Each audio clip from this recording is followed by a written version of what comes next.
mo ni atong Neo Sporty nga nahuman na natong ilis ang mga switches. So atong gitaod ani is for Aerox.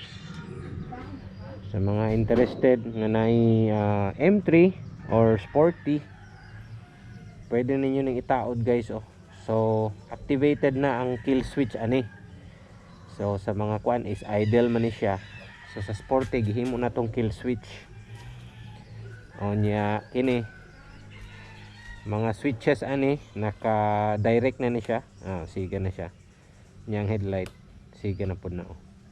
Pero of course dili na siya mosiga og nakapalong ang ignition.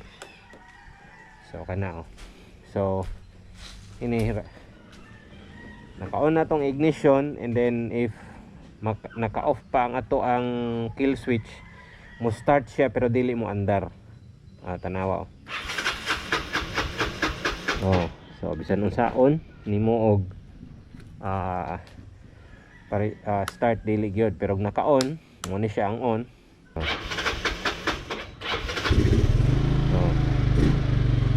Ana siya.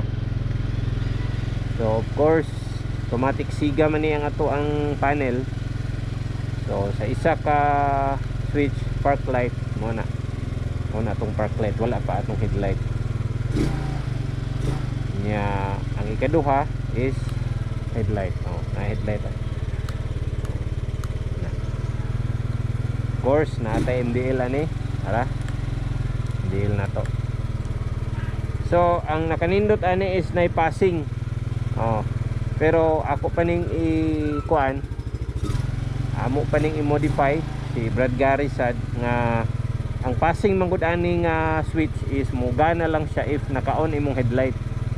Mas maayo is mugana gyapon ang passing light even though wala nag-on ang headlight, para sa uban nga mga nay passing natural nga passing light.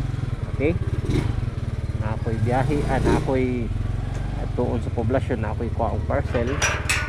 So of course dahil na to ron ang Sporty.